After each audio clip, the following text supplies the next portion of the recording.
60 total. So it's not as strong as a Dragoon, and I've got a Colossus out right now as well. Colossus is really good, guys, but it's super fragile because it can get hit by air. But as long as you keep it in the back, it can do a lot of damage. Right now, my opponent is also going for the rocks. He's captured this expansion. I know he's getting it, and I'm going to have to take it out eventually, but I don't want to get caught off guard. And right now, he's moving up into my base, taking out my Twilight Council while researching charge zealots. And this is bad right here, guys. So I'm bringing up my forces to defend this. This is really bad, actually. And a big battle going on here. I'm actually going to use my probe to get behind the Stalkers and try to do some damage from the back and actually distract the Stalkers. And my opponent, Norton, blinks away, realizing that there's just too many units there combined with the probes.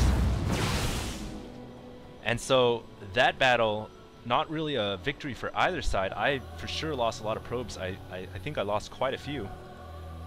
But I was able to fend that off and actually take out a couple of his, quite a number of his Stalkers, and now I've secured my natural as well. But my natural is nothing compared to this. This is gold minerals, and it gives you a lot more intake. So at this point, I knew that I had taken out my opponent's force, at least half of it, and this was the time to strike and take out this expansion before he could rearm himself and get his forces back in the game. So here we go, quickly sniping out this this Nexus before he could get up and running, denying my opponent that quick sneaky expansion that I'm sure he really wanted, and then getting the heck out of there because I knew his forces were coming one way or another. And actually, Norton here, Red, actually choosing to go straight for my natural as well, thinking that he could take out my natural while I took out his. And I see this coming. So I gotta bring my units in right now. I'm waiting for my Zealots and Immortals to get in the front. My opponent also has 3 Immortals too, so I'm in big trouble here. Those Immortals are beefy beef tanks. And I've also got forces reproducing from my gateway, but I'm in trouble. And so I'm bringing my probes to the battle as well, just like the last fight. And I don't have quite as many forces as my opponent, but I do have probes in the back. And this is going to be a really close battle, guys. Along with reinforcements coming in, but wow, what an epic battle there. And I somehow managed to actually escape that. During the game, I actually thought that that was it. I thought my opponent had got me beat. But somehow, the combination of Zealots and Stalkers and probes were able to win the day. And I think that a key component in StarCraft 2 is you gotta have unit diversity. If you just go with one unit, you leave yourself vulnerable to the counter units, because hard counters feel a lot more harder in this game. So I think I might have escaped that battle half luck and half the use of probes, as well as Zealots. So that was a really good battle, though. Looking back at my opponent's base, he's gonna grab his normal natural right now. And he's still pumping out Immortals, Stalkers, Zealots. You guys can see I'm researching Ground Weapons level 1 and Charge. Researching Charge because he originally took out my Twilight Council. That was really annoying. Because it's expensive. It's like 200 gold, 200 minerals to research that skill. And Zealots versus Stalkers, they really need Charge.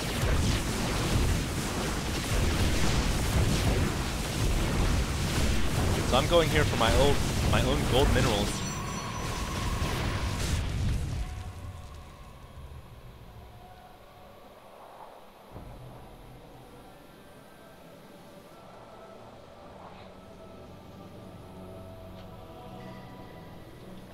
You guys can see the proton charge on the robotics facility speeding up the Colossus and the Immortals. Although Colossus this game probably wasn't the best idea. I most likely should have just stuck with Immortals, because Colossus isn't the greatest against Stalkers. It is good though, don't get me wrong, it does a lot of damage. But it's really good, it shines against infantry, in my opinion. And so my opponent, you guys can see, is not getting any Colossuses at all, he's just getting Immortals and Stalkers. And now he's starting to pick up on the Zealots as well.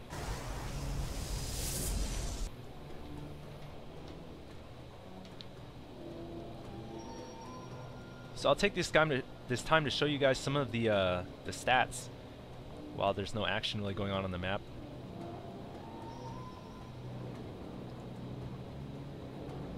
And feel free to pause the video or rewind at any time if you guys want to get a closer look at the details.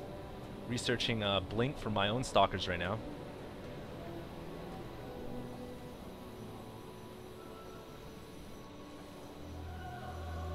And here we go, Norton once again moving out with his forces.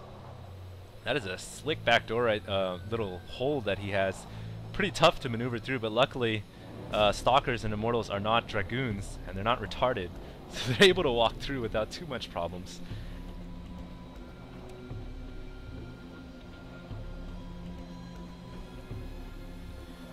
And so at this point I had an extra expansion over my opponent. This one now just getting started up. I also decided I'd put a pylon here just so I could catch if he decided to grab this expansion, although this is more on my side of the map than his.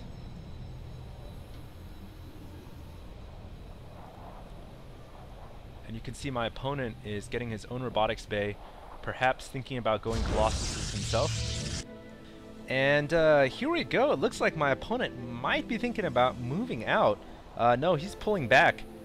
So both of us still content to continue building up forces, building up technology, because we all know in the big clash that's inevitable to happen, whoever's got the most units and the most tech is gonna win.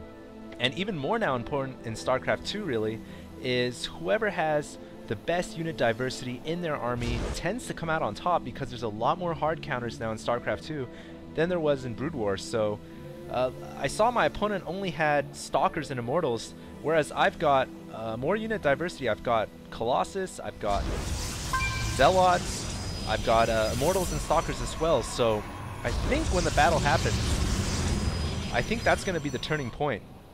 Because keep in mind, both of us are about the same upgrades. I believe he's +2, I'm +2.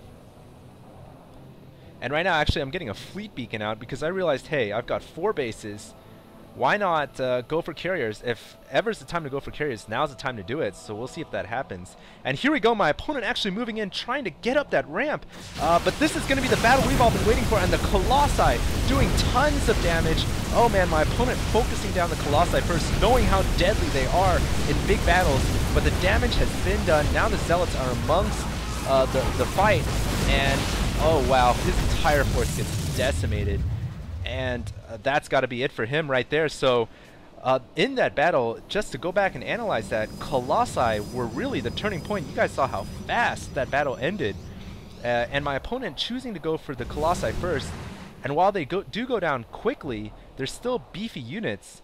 So the time it took my opponent to focus each one down allowed me to kill all of his units and look at my Stark force virtually unharmed.